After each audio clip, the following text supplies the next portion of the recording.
I'm Dr. John Mahmarian. I'm from the Methodist Hospital Heart and Vascular Center in Houston, Texas.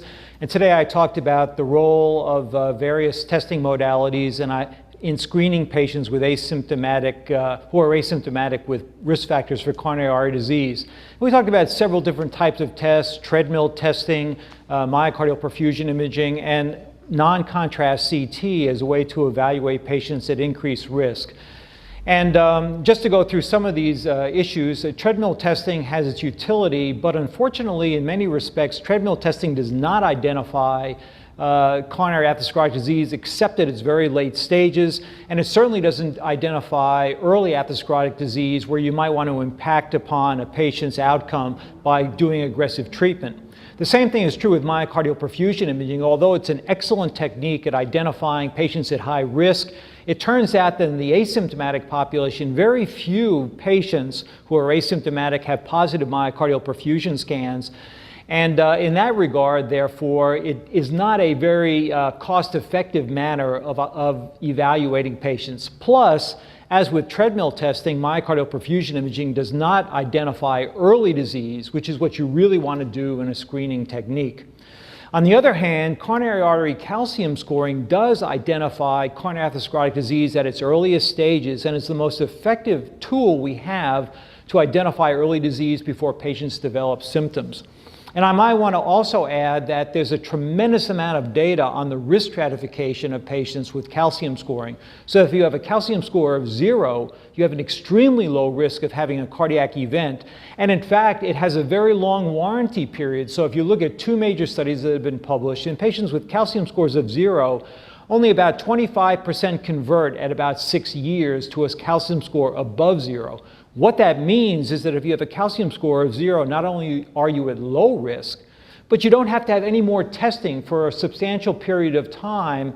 And that's very important because it reduces costs and allows patients, it allows us to avoid unnecessary testing in a relatively large population of patients.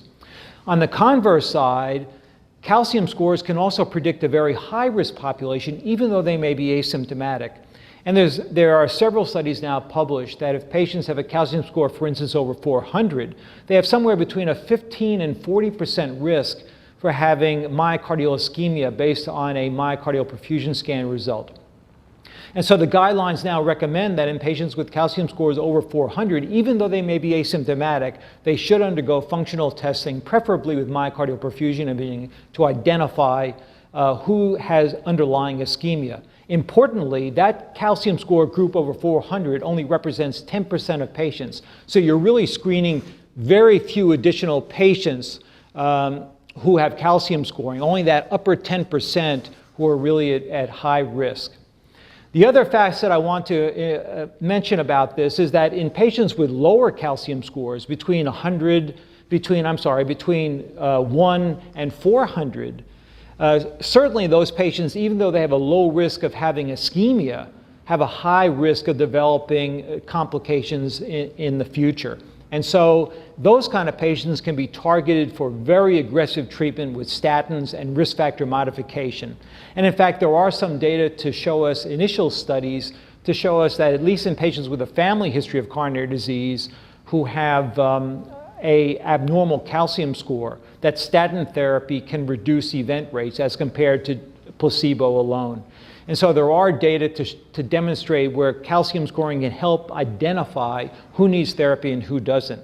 I might also emphasize that there is a study called Jupiter that was just recently published in an asymptomatic population with high CRP as a marker for risk. And in that population that was treated with rosuvastatin, there was over a 35% reduction in event rates as compared to the placebo group. And again, these were asymptomatic patients. And I might also emphasize that it's important in terms of the LDL level you achieve, because in that study, most benefit was achieved in patients with LDL cholesterols less than 50 with the use of rosuvastatin as therapy.